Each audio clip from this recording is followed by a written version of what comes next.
हाँ जी, तो क्या हाल है हमारी जनता के। जो आज का वीडियो है ना वो थोड़ा डिफरेंट होने वाला है बिकॉज हम एक ओनरशिप रिव्यू लेने वाले हैं इस वाली टाटा पंच 2025 अकम्पलिश सीएनजी का।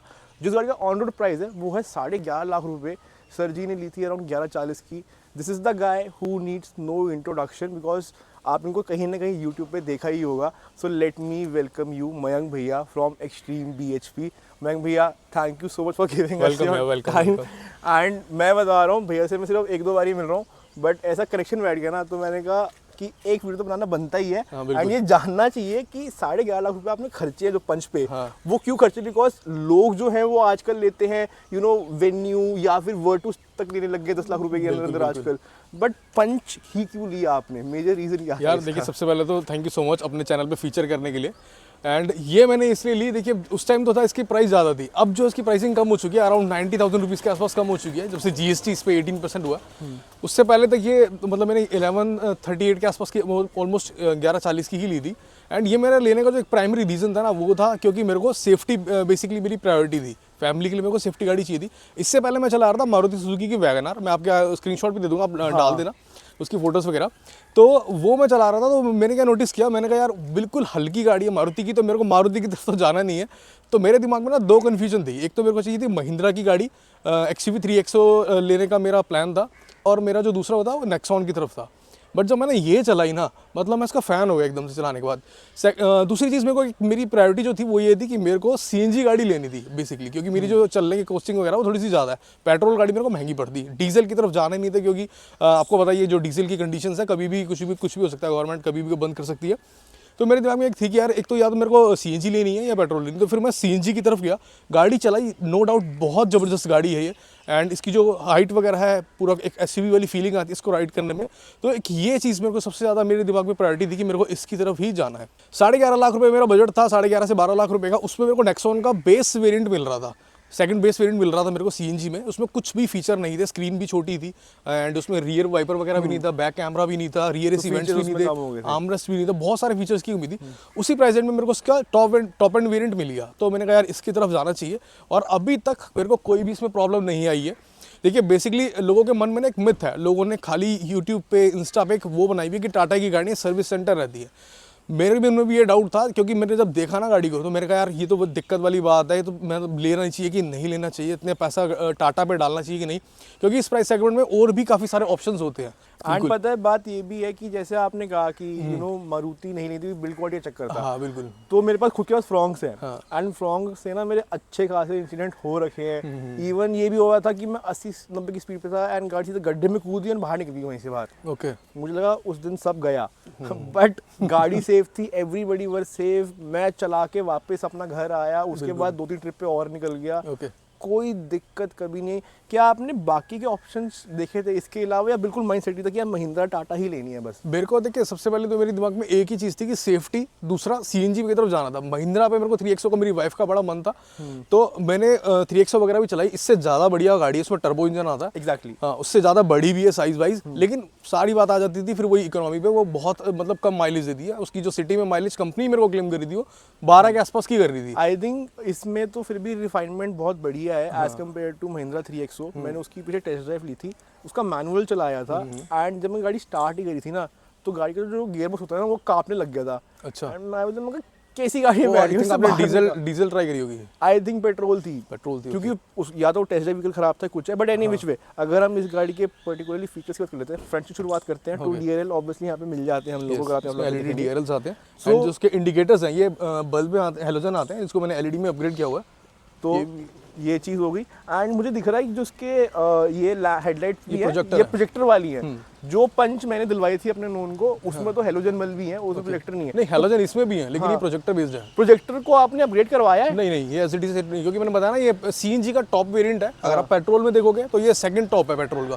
पेट्रोल में इससे ऊपर क्रिएटिव आता है जिसमें अलॉय व्हील मिल जाते हैं और आपको वायरलेस चार्जर मिल जाता है। तो हम उस चीज़ पे आएंगे। बट आपने इसको अपग्रेड कभी कराई सोची नहीं? इसकी थ्रो अच्छी है रात को, बिल्कुल अच्छी आती। हाँ बिल्कुल ठीक है, तो थ्रो भी अच्छी होगी। साइड प्रोफाइल की तरफ थोड़ा सा हम यहाँ पे बढ़ते हैं तो आपको यहाँ पे 15 इंची के टायर मिल जाते हैं। ये लगते हैं अलॉय व्हील जैसे, but these are the steel rims and trust me ये लुक वाइज मतलब मेरे को बड़े लगते हैं, बट भैया कह रहे हैं कि वो उसको अपग्रेड कराएंगे। हाँ, मैं अलॉय व्हील में इसको अपग्रेड कराने की सोच रहा हूँ। हाँ, अगर वो करवाएंगे तो ऑब्वियसली आपको एक्सट्रीम BHP के चैनल पे ये वाली वीडियो देखने को मिल जाएगी। जो गाड़ी की लेंथ है वो अगेन 3800 mm तक की पड़ जाती है। व्हील बेस आपको यहाँ पे भी अच्छा खासा मिलता है, अराउंड 2400 mm का शायद, है ना, 2420 2450 mm का यहाँ पे व्हील बेस मिल जाता है। ग्राउंड क्लियरेंस 187 mm की है, which is almost same as Fronx. So मुझे लगता नहीं कि ग्राउंड को कोई यहाँ पे इशू होता होगा, बट फिर मैं पूछ लेता हूँ कभी कोई दिक्कत आई है कि नहीं। हम पूरी फैमिली बिल्कुल अच्छी तरीके से इसमें भर के गए हैं और मैंने व्लॉग वगैरह भी अपने चैनल पे डाला हुआ उसका। एंड हम बहुत दूर दूर तक गए हैं, मतलब उत्तराखंड वगैरह सारा घूम के आए हुए हैं, राजस्थान वगैरह, कभी कोई दिक्कत नहीं किसी भी तरीके की। पूरी डिग्गी फुल है, इसमें बूट स्पेस भी आपको अच्छा मिलता है। फटाफट से चलो बूट स्पेस दिखा देते हैं कि गाड़ी बूट स्पेस मिलता है। एंड ये चीज़ की इसमें बहुत अच्छी चीज़ है कि मेरे को मतलब ये दिक्कत नहीं आती कि सामान वगैरह रखने की भी सोचना पड़े, आराम से इसमें स्पेस आता है।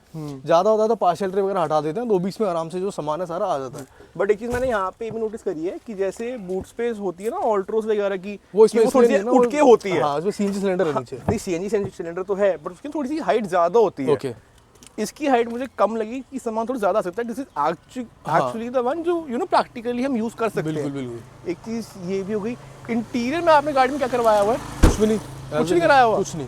चलो एक बार वो भी दिखा देते हैं। मेरे को लेने का जो टॉप मॉडल यही था कि मेरे को कभी बाहर से कुछ काम नहीं करवाना है गाड़ी में। बट मुझे यहाँ पे दिख रहा है कि फैब्रिक सीट आपने लगवा रखी है गाड़ी के अंदर अच्छी खासी। ये सब एज इट इज है, सीट कवर वगैरह भी इंस्टॉल नहीं करवाया मैंने इसमें। टेल लैम्प LED वाले ऑब्वियसली मिल जाते हैं। एंड अगर आप गाड़ी की यहाँ पे मेंटेनेंस देखोगे ना, तो ये गाड़ी देख के ना आप पहचान सकते हो कि ये कार लवर की गाड़ी है। ये बंदे ऐसे हैं जो गाड़ी बाहर खरीद रखते हैं, उसके बावजूद भी ना पेंट पीला तक नहीं पड़ा आज तक। ना कोई स्क्रैच है, ना कोई डेंट है, ना कुछ है। गाड़ी बहुत अच्छी है, बहुत इमैक्युलेट कंडीशन में है। एंड मतलब मेरे को देख के ना पर्टिकुलरली मजा आ गया। मैं बहुत कम गाड़ियों को कहता हूँ, मैंने आपको पहले भी कहा था कि ये गाड़ी ना मतलब देख के मजा आ गया। देखो गाड़ी जितनी सिंपल सोबर होगे ना उतनी क्लासी लगती है। हाँ। फालतू की मॉडिफिकेशन जो होती है ना वो इसमें भी होती है, आती है आफ्टर मार्केट। आप किसी भी आफ्टर मार्केट चले जाओ, करोल बाग, नाहरपुर वगैरह, वो गाड़ी में इतनी एसेसरी लगा देंगे ना, फिर वो गाड़ी प्रीमियम छपरी में टाइप ज़्यादा देती है। एग्जैक्टली। अब जितनी गाड़ी का सिंपल सोबर रखोगे, इसमें सारी वो चीज़ इंस्टॉल्ड है जो कंपनी देती है, सारी चीज़ वही लगी हुई है इसमें। अगर आप यहाँ पे देखेंगे तो आपको स्क्रीन भी जो है वो टॉप मॉडल वाली यहाँ पे बिल्कुल मिलने वाली है। जो आपका इंस्ट्रूमेंट क्लस्टर है वो अगेन आपका डिजिटल वाला होने वाला है। पुश स्टार्ट स्टॉप बटन मिल जाता है। गाड़ी का अगर यहाँ पे प्लास्टिक वगैरह बहुत चीज़ें अच्छी खासी मिल जाती है। अब आपको एक बारी गाड़ी चला के दिखाते हैं एंड बताते हैं कि हमारे फर्स्ट थॉट क्या है इस पर्टिकुलर गाड़ी को लेके। तो फाइनली अब हम ड्राइविंग व्हील के पीछे आ चुके हैं। जो फर्स्ट इम्प्रेशन मुझे लग रहे हैं कि प्रॉपर टाटा वाली फील तो देखो आ रही है गाड़ी से, मैं झूठ नहीं कहूँगा। एंड जो एक जर्क होता है ना वो कहीं ना कहीं गाड़ी से फील हो रहा है। But at the same time the car is very very smooth, the suspension is very very smooth. Screen देख के मज़ा आ रहा है। भाई ने यहाँ पे जो वो नया iOS का अपग्रेड आया था तो वो भी उन्होंने यहाँ पे iOS 26 का अपडेट है। ये चीज़ मैंने अपनी फ्रॉक्स में नहीं करी, मेरा मन था करने का पर मैं करा नहीं करी उसके बाद। बट इंस्टाग्राम रील देख के हमने भी कर लिया सारी चीज़ वगैरह। हाँ, एंड मुझे दिख रहा है कि आपने गाड़ी ना 1900 किलोमीटर चला दी है पूरी 6 महीने के अंदर अंदर, which is a very big thing. तो अब हम सिंस गाड़ी चला रहे हैं तो एंड आपने तो गाड़ी ऑब्वियसली बहुत चलाई हुई है, तो आपको ये गाड़ी चला के ओवरऑल कैसे लगता है? देखिए मेरे को अच्छा तो बिल्कुल लगता है इस गाड़ी को चलाने के बाद, क्योंकि ऐसा ही सेट मैंने कहा था कि मैंने वैगनार से इस पर अपग्रेड किया है। सो अब जो आप गाड़ी रेगुलरली चलाते थे उसके बाद इस पर अपग्रेड करना ना बहुत ज़मीन आसमान का फ़र्क लगा मेरे को। उससे तो गाड़ी ये बहुत ज़्यादा बेटर है सस्पेंशन वाइज, फीचर वाइज, और जो हैवी एक बिल्ड आपको फील हो रहा होगा चलाने के बाद। हो रहा है। स्टेयरिंग व्हील में ऊंचा गाड़ी की वो पूरा बॉनेट विजिबल है, वो एक एसयूवी वाली फीलिंग ही देती है। साइज छोटा है गाड़ी का लेकिन एक कॉम्पैक्ट एसयूवी वाली फीलिंग आती है इस गाड़ी में। और साथ में साथ जो माइलेज है वो भी बहुत अच्छी आ जाती है इससे निकल के। अराउंड 20+ तो देती है, 25, 30, 25 ऐसे देती है CNG पे। पेट्रोल की माइलेज भी अराउंड 18-20 ऐसे रहती है, उसके आसपास ही देती है। पेट्रोल पे मैं ज़्यादातर अब चलानी शुरू करी है मैंने गाड़ी, पेट्रोल पे भी चलाता हूँ। तो ये मतलब ठीक है गाड़ी चलने में वैसे तो। बट मैं आपको बता रहा हूँ कि अगर आप जैसे मेरी फ्रॉन्क्स ये भी चलाओगे ओके, तो जो एक ये गाड़ी ना एक भागने में टाइम लेती है। ठीक है, it need some time to build up the speed. ये है फ्रॉन्क्स में अगर किसी को भगानी है हाँ, तो वो ये मत लो भाई, ये वो चीज़ है ही नहीं। ये भगाने के लिए नहीं है। अगर मैं इसको भगाने लग गया ना तो मेरी ये गाड़ी उसके लिए चली जाएगी गाड़ी। हाँ, ये गाड़ी उनके लिए जो लाइट फुट गाड़ी चलाना चाहते हैं। एग्जैक्टली। और बिल्कुल मतलब एक नॉर्मल स्पीड अंडर स्पीड पे रह के चलाना चाहते हैं, जैसे नॉर्मल बंदा चलता है अपनी फैमिली के साथ। हाँ। अगर किसी मतलब जैसे एक होता है ना कुआरे बंदे को गाड़ी लेनी है, हाँ। ठीक है, तो उन लोगों के लिए तो भाई ये गाड़ी नहीं है। ये गाड़ी उनके लिए जो शादीशुदा लोग हैं आराम से प्यार से गाड़ी चलाते हैं। बट एक बात है कि once you are post 2000 RPM या आप तीसरा गियर पे आ गए हो, हाँ तो गाड़ी ना एकदम से पंच लेती है भगाने का। हाँ, ये भागती है ये गाड़ी। अगर ये गाड़ी तो भागेगी जब आप पेट्रोल पे चल रहे हो। अगर आपने सीएनजी पे चलाई हुई है गाड़ी तो नहीं चलेगी। मैं आपको एक अपना इंसिडेंट बता अभी हम सीएनजी पे हैं, हाँ, बट मैं बताऊँ कि थर्ड गियर के बंद करो बाद तो उसको सीएनजी बटन दबा दो, हाँ अभी पेट्रोल पे स्विच हो गई है। अब वहाँ पे एवरेज वगैरह भी लिखी आएगी, ये पेट्रोल पे स्विच हो चुकी है गाड़ी। फर्क तो है थोड़ा सा। अब ये पिकअप आप देखो भगा के काफी भागेगी अभी। या तो ये आई थिंक थर्ड गियर का पंच है, क्योंकि सर थर्ड गियर ना अच्छा खासा स्ट्रॉन्ग है, मैं आपको सीरियसली बता रहा हूँ। बट मुझे इससे एक कंप्लेंट लगी कि इसकी ब्रेक जो है ना, हाँ। वो थोड़ी ढीली है। वो मेरे को इसी पर्टिकुलर वेरिएंट का मेरे को लगता है कि इसकी है, क्योंकि मैंने जो फील किया और भी जैसे पंच वगैरह चलाई है उनकी ब्रेकिंग ठीक है। ठीक है, हाँ। हाँ, इसकी थोड़ी सी मेरे को फील होती है ये चीज़। बाकी मैं देखिए सर्विस सेंटर में मैं बोलने से ना डरता हूँ ये चीज़, क्योंकि वो उनको ना खुद को काम नहीं आता ये चीज़। मैं सर्विस सेंटर जाके देख चुका हूँ, ठीक है। उनको बोलता कुछ हूँ, करते वो कुछ है, वो अनाड़ी वाली हरकतें करते हैं। तो इसीलिए मैंने ये डिसाइड किया कि मैं कंपनी से तो अब इसको आगे सर्विस कराऊंगा नहीं, मैं आफ्टर मार्केट ही करवाऊंगा। जो मेरे नॉन में है वो ज़्यादा बेटर सर्विस इसकी कर देंगे। पता है, मेरा आपसे एक ना बड़ा इंपॉर्टेंट सवाल है। ये तो चलो आपने टाटा पंच लिया है, ओके, तो आपको ये सब देख के मजा आ रहा है, जो इसका इंस्ट्रूमेंट क्लस्टर है, हाँ। जो इसकी स्क्रीन है, जो इंटीरियर है। अब ये ना हर गाड़ी में ये करे जा रहे हैं टेक्निकली। अब टियागो में भी ये स्क्रीन दे दी है, सेम चीज दे दी है, स्टीयरिंग व्हील भी सेम उससे है। ज़्यादा अपग्रेड कर दिया, उसमें वो वाला दे दिया है इल्यूमिनेटेड लोगो वाला। हाँ, तो आप खुद देखो कि आपके पास टियागो से एक बेटर प्रोडक्ट है, हाँ, बट उसमें फीचर ज्यादा दे दिए हैं। एंड अभी तक हैरियर, सफारी, उनमें चीजें एंड एक चीज़ और, टाटा टियागो में टिगोर में ऑटो फोल्डेबल साइड मिरर्स आते हैं। बताओ, इसमें नहीं आते। इसमें नहीं आते, इसके टॉप मॉडल में भी नहीं आते। टॉप मॉडल में भी नहीं आते ऑटो तो फोल्डेबल। कहीं ना कहीं आपको लगता है बुरा कि यार। और मैंने कंपनी से पूछा था 6000 रुपये मांग रहे थे इसमें मोटर लगाने के लिए, कि मतलब लॉक अनलॉक पे फोल्ड हो जाएंगे। हाँ, तो कहीं ना कहीं आपको बुरा लगता है कि यार तुम ना नीचे वाली गाड़ियों में चीजें दिए जा रहे हो, हाँ, एंड ऊपर वाली गाड़ियों में चीजें दिए जा रहे हो, बट सब कुछ सिमिलर ही है। मतलब चाहे बंदा 20 लाख रुपए खर्चे या 10 लाख रुपए खर्चे, जिसका इंटीरियर वो सेम ही होने वाला है, फीचर्स बिल्कुल सेम होने वाले, कोई फर्क नहीं मिलेगा आपको। नहीं देखो फर्क तो खैर है, इसमें कुछ अपग्रेडेड फीचर है, जैसे कि ये आर्मरेस्ट उसमें नहीं है टियागो में, हाँ। क्रूज कंट्रोल इसमें है उसमें नहीं है। तो ये सब कुछ फीचर्स हैं जो इसमें है। बट पता है, ये सब चीजें ना एक बारी के लिए मिट्टी हो जाती हैं। हाँ, जब गाड़ी की एज होती है तो ये सब चीजें कुछ काम नहीं हाँ, जो बंदा अगर एक लेमन गाड़ी के अंदर बैठ रहा है, करती। तो वो ना देखेगा कि अच्छा स्क्रीन लगी हुई है, हाँ। अच्छा ये एसी ऐसा दिख रहा है, अच्छा ये जो स्टीयरिंग व्हील है ऐसा दिखता है। अब उसको वही सेम चीज अगर 20 लाख की गाड़ी में दिखेगी ना, तो बंदा लेने से मना कर देगा कि भाई क्यों लूं मैं गाड़ी। सही बात है।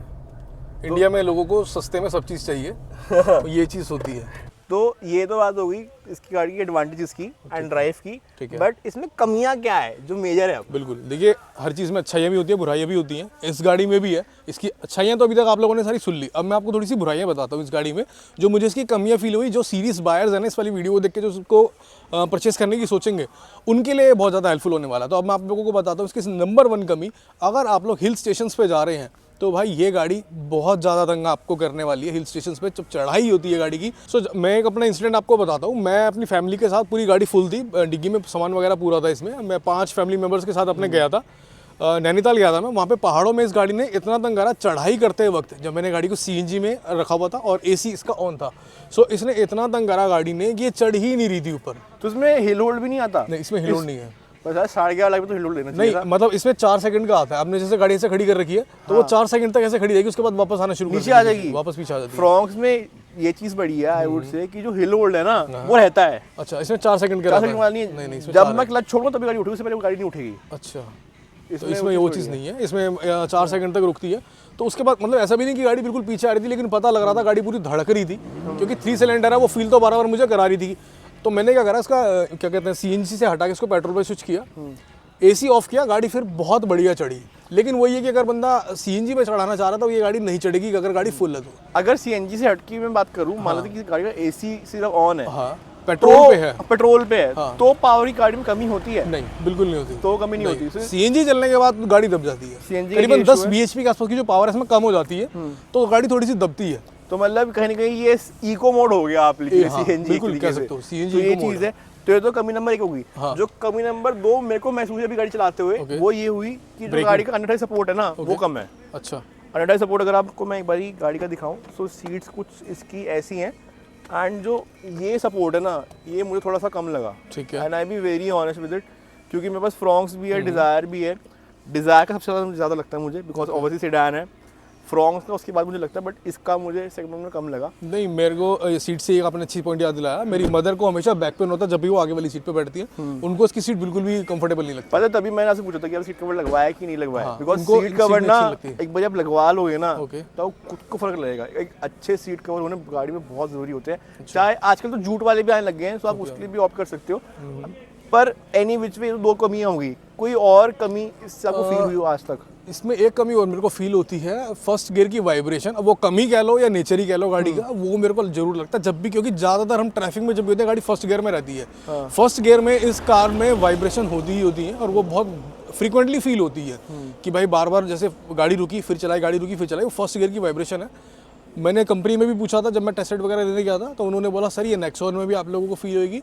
मतलब जितनी भी 3 सिलेंडर गाड़ी आती है उनका नेचर होता है कि फर्स्ट गियर में वो फील कराएगी, वाइब्रेशन गाड़ी में होगी। अगर आपको ये सब नहीं चाहिए तो आप 4 सिलेंडर की तरफ ऑप्ट कर सकते पर मैं आपको एक बात जेन्युइनली बताऊं, आजकल तो मारुति भी 3 सिलेंडर पे अब आ चुका है। ठीक है, उसकी गाड़ी में कोई दिक्कत नहीं आई, मारुति में नहीं होगी, कभी दिक्कत नहीं आएगी आपको। Refinement is something which Maruti में ये चीज होगी, लेकिन वो तब होगी जब गाड़ी की एज हो जाएगी। हाँ, वो दबा लेते हैं। हाँ। एंड मैं आपको बता रहा हूँ, मेरी ये जैसे अब डिजायर भी, उसकी भी अच्छी खासी एज हो गई है, जर्क में दिक्कत उसमें भी नहीं आती। उसका क्लच हैवी हुआ है, I will agree to it, but jerk आज तक कभी नहीं आया। एंड वो गाड़ी मैं चलाती 90,000 पार कर दी मैं उस गाड़ी को, तो इतनी चल चुकी है। बट एनी विच वे इसके अलावा कोई और कमी? इसके अलावा मेरे को फीचर वाइज इसमें कमी लगती है, क्योंकि ये सीएनजी का टॉप एंड वेरिएंट है। कंपनी ने इसमें मतलब कुछ चीजें दी नहीं है, जैसे कंपनी ने इसमें ऑटो फोल्डेबल साइड मिरर्स नहीं दिए, ये चीज की मुझे कमी लगती है। इसमें मेरे को रियर सीट में भी ये कमी लगती है। रियर सीट में एक तो हेडरेस्ट एडजस्टेबल नहीं है, जो कि थोड़ा सा लॉन्ग राइड्स पे दिक्कत करते हैं, जो मेरे को पर्सनल फील हुआ। और एक आर्मरेस्ट भी देना चाहिए था जो आगे दिया हुआ, क्योंकि अगर आप लोग क्रिएटिव वेरिएंट देखोगे तो उसमें वो भी आता है आर्मरेस्ट। अब ये सीएनजी का टॉप वेरिएंट है, इसके ऊपर सीएनजी में कोई आती नहीं है पंच, ये उसी का टॉप वेरिएंट है, तो ये कुछ फीचर लगे। और सेकेंडली यार इतना पैसा ले रहे हो, अगर आप लोग पेट्रोल सीएनजी से स्विच करोगे ना, तो सीएनजी गाड़ी में आपको जाने के लिए करीबन 1 से 1.5 लाख रुपए फालतू देने पड़ते हैं टाटा में। अगर यही सेम वेरिएंट में पेट्रोल ले रहा था तो वो मेरे को 9 कुछ का पड़ रहा था, 9 या 10 कुछ का। एग्जैक्टली 9 लाख का तो मैंने लिया था ऑटोमेटिक, वो भी ऑटोमेटिक होगा। अब सीएनजी में जाने के लिए करीबन 1 लाख रुपए के आसपास आपको फालतू देने पड़ते हैं, तो यार अलॉय व्हील एटलीस्ट देने चाहिए थे इस गाड़ी में। ये कुछ 1-2 फीचर की मेरे को कमी लगी। वायरलेस चार्जर अगर नहीं भी देता तो चलो कोई बात नहीं, क्योंकि वो इतना यूज का फीचर है भी नहीं। ठीक है, बाकी अगर आपको सनरूफ पे स्विच करना है इसमें, तो 50,000 रुपए सनरूफ के अलग से देने थे, इसलिए भी था। 50,000 रुपए सनरूफ के? हाँ। एंड मैं आपको देखो एक बार जेन्युइनली बोलूंगा, स्ट्रेट टू द फेस बोलूंगा, 11.5 लाख रुपए इस गाड़ी के लिए मुझे थोड़े से ज्यादा तो बिल्कुल लगे हैं। जो भी मेरे ये चीज आपके रिएक्शन है, मेरे को 3-4 लोगों ने भी यही सेम चीज बोली है कि भाई 11.5 लाख रुपए महंगी ले ली, फिर तो नेक्सॉन ही ले लेता। नेक्सॉन की बात नहीं, अगर आप इस रेंज में फ्रॉन्क्स भी देखते, वेन्यू भी देखते, वेन्यू को हमने साथ में शूट किया था, तो 1068 में तो वो मिल रही थी आपको, HX5 मिल रहा था, उसके अंदर फीचर्स देख लेते तो ये गाड़ी यार तो भी नहीं। सारी बात वहां के अटक जाती माइलेज पे। हाँ, वो माइलेज नहीं देती, वो देती 10-12 की, वो वैसे रुला देती। बट आई थिंक फ्रॉन्क्स आपको अच्छी एक माइलेज दे देती। मारुति की फ्रॉन्क्स, हाँ फ्रॉन्क्स अच्छी गाड़ी है, नो डाउट। मेरे भाई के पास भी है फ्रॉन्क्स, इसलिए मैंने फ्रॉन्क्स की तरफ देखा भी नहीं। मैंने कहा यार क्योंकि फ्रॉन्क्स घर में ऑलरेडी है तो फिर फ्रॉन्क्स की तरफ जाना भी नहीं है, क्योंकि मेरे भाई के पास ही है फ्रॉन्क्स भी, तो इसलिए मैंने उसकी तरफ देखा नहीं। और एक चीज़ मैं बोलना चाहूँगा यार, अगर आप लोग टाटा की गाड़ी लेने की सोच रहे हो ना, लोगों के कहने में मत जाना कि गाड़ी में जो एक लोगों की टैगलाइन है कि गाड़ी हमेशा सर्विस सेंटर ही खड़ी रहती है, सर्विस सेंटर जा रही है, ये सब कुछ भी नहीं होता, ऐसा कुछ भी नहीं है। टाटा के सर्विस कुछ ख़राब है कि कुछ लोगों की वजह से पर्टिकुलर, लेकिन ऐसा नहीं है कि भाई सारे टाटा की गाड़ियाँ ख़राब है, सारे टाटा के सर्विस सेंटर ख़राब है। टाटा बहुत इंप्रूव कर रहा है, बहुत अच्छे अच्छे फीचर्स है। अपना टाटा की सियारा भी फेस लॉन्च उसका भी उससे पर मेरी एक शिकायत है कि उसमें 1.5 लीटर का इंजन नहीं दिया हुआ है, उसमें उसको भी 2 लीटर देना चाहिए था, 3 सिलेंडर ही है उसमें भी। हाँ, तो वो एक दिक्कत है। वो ये कि 3 सिलेंडर टाटा छोड़ नहीं रहा है, हैरियर और उसको छोड़ के सफारी को, बाकी 3 सिलेंडर भी स्विच हो रखा है, चाहे वो कर्व भी क्यों ना हो, कर्व भी इतनी अच्छी गाड़ी है। तो एक ये चीज़ है भाई कि गाड़ी बहुत ज़बरदस्त है। अगर आप लोग मेरे से पूछोगे, आप लोग इसका बेस वेरिएंट ले सकते हैं, सिर्फ 6 लाख रुपए से शुरू हो जाता है, और वैल्यू फॉर मनी है मेरे वो वैल्यू फॉर मनी ज़्यादा वेरिएंट है, क्योंकि मैंने टॉप मॉडल इसके बहुत ही कम देखे चलते हुए, सब बेस ही ज़्यादातर देखे मैं रोड पे भी। बेस लेते हैं या तो इसके Mid एक और variant है, वेरिएंट आता है, एडवेंचर एडवेंचर प्लस आता है, हाँ, वो ही ज़्यादातर लोग लेते हैं। अकॉम्प्लिश और क्रिएटिव बहुत ही कम आपने भी रोड पे देखे होंगे।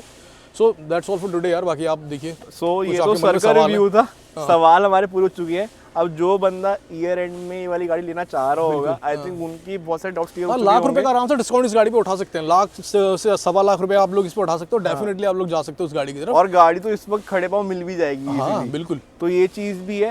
एंड मैं आपको यहाँ पे एक नॉलेज जेन्युइनली ये देना चाहूँगा कि कभी भी आप कोई ब्रांड की गाड़ी लेते हैं अपने लिए, तो उसकी प्री डिलीवरी इंस्पेक्शन आपको करनी बहुत ज़्यादा इंपॉर्टेंट है। सो वो आप बिल्कुल करें।